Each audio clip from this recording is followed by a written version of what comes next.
Ευχαριστώ, κυρία Πρόεδρε. Καλησπέρα.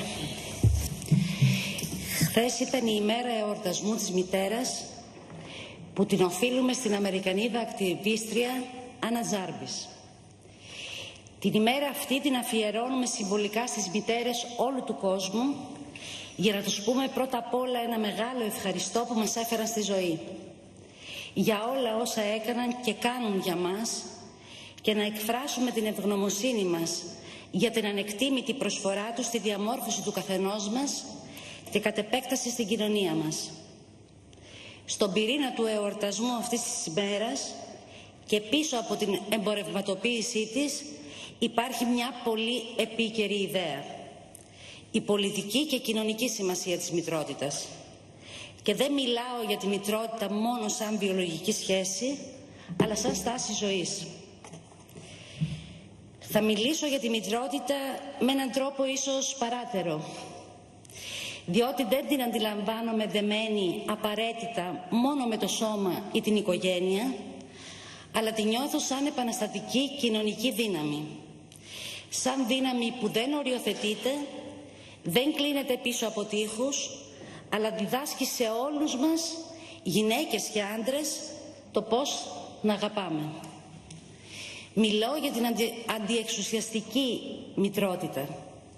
Αυτή που δίνει χωρίς καμία προσδοκία να πάρει πίσω, που βοηθάει τους αδύναμους να σταθούν στα πόδια τους, που αποσύρεται όταν περήφανα νιώσει πως δεν την έχουν πια ανάγκη, που δεν επενδύει για να λάβει πίσω κερδοφόρες αποδόσεις, αλλά ενδυναμώνει και απελευθερώνει όσους την έχουν ανάγκη.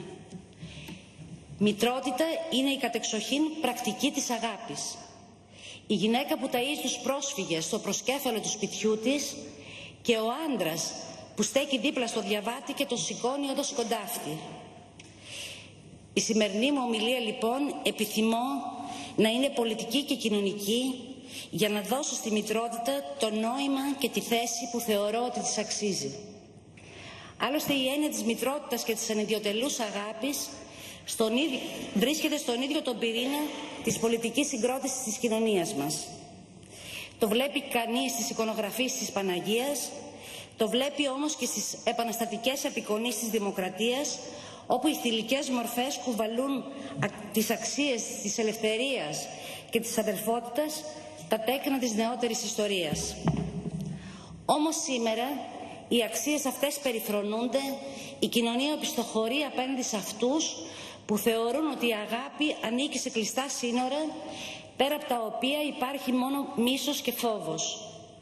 Είναι αυτοί που σηκώνουν φράχτες, που επικαλούνται την αδελφότητα μόνο μεταξύ των ομοίων, για να δικαιολογήσουν την περιθωριοποίηση όσων διαφέρουν.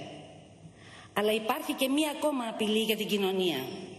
Είναι η μοναξιά, η ανυπαρξία της κοινωνίας, η ανυπαρξία αγάπης και δεσμού μεταξύ των μελών. Μπλεγμένη ανάμεσα σε αυτούς τους αντιπάλους, η μητρότητα γίνεται μία πρακτική είτε αλλοιωμένη είτε απαξιωμένη, είτε εγκλωβισμένη σε όρια που δεν της αξίζουν, είτε πολλές φορές περιφρονημένη. Είναι η όψη που αποκτά η αγάπη σε μια δημοκρατία που πια στενάζει. Όταν ο Ντομιέ εικονογράφησε την έννοια της δημοκρατίας, την παρουσίασε σαν μια γυμνόστιθη γυναίκα, σφριγγυλή και στιβαρή, που σε κάθε στήθος της στυλάζει ένα παιδί, δίχως όμως να αποκλείει κανέναν.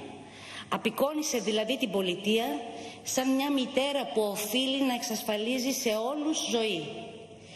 Γιατί μόνο αν εξασφαλίσουμε τη ζωή μπορούμε να διεκδικήσουμε την ομορφιά. Και η τροφός μητέρα είναι το πιο κατάλληλο σύμβολο για μια δημοκρατία που δεν εγκαταλείπει τους πολίτες της, αλλά τους προσφέρει όλα τα μέσα για τη διατήρηση της ζωής τους και έπειτα τους αποχαιρετά, ώστε αυτοί να προχωρήσουν στην εκπλήρωση νέων στόχων πιο απαιτητικών. Σήμερα όμως, σε συνθήκες λιτότητας και απομόνωσης, αυτές οι εικόνες περί πολιτικής αδυνατίζουν. Δυστυχώς τα πράγματα απέχουν πολύ από την εικόνα του Ντομιέ. Η μητρότητα περιορίζεται δραματικά και διώκεται σαν έννοια. Και η μητέρα διώκεται σαν πρόσωπο. Η μητρότητα σαν έννοια διώκεται από αυτούς που σηκώνουν τείχους, θεωρώντας πως η αγάπη πρέπει να ανήκει μόνο σε λίγους, και από εκείνους που αποθεώνουν τη μοναξιά και την κοινωνική απορρίθμιση. Η μητέρα ως φυσικό πρόσωπο διώκεται εκεί που της επιτρέπεται να είναι μόνο αναπαραγωγός της ζωής, εκεί που δεν έχει δικαιώματα και ελευθερίες. Διώκεται όμως και στις δικές μας κοινωνίες με την αντικειμενοποίηση του γυναικείου σώματος και την απεικόνιση της αγάπης ως προϊόν. Αλλά είπαμε πως στον πυρήνα της ημέρας αυτής βρίσκεται κάτι πιο ουσιαστικό.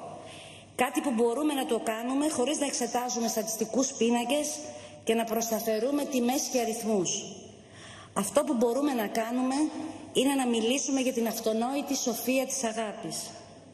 Διότι η αγάπη είναι αυτονόητη και σοφή από μόνη της. Όπως αυτονόητη είναι η ειρήνη, όπως αυτονόητη είναι και η δημοκρατική δύναμη. Είναι έννοιες αυτονόητες, διότι είναι... Μισό λεπτό. Διότι είναι ό,τι καλύτερο έχει υπάρξει στην καταγεγραμμένη ιστορία μας και στις μνήμες του πολιτισμού μας. Είναι αυτά τα αυτονόητα που σήμερα μας λείπουν περισσότερο από κάθε τι, τώρα που στεκόμαστε διασπασμένοι και καχύποπτοι ο ένας απέναντι από τον άλλον.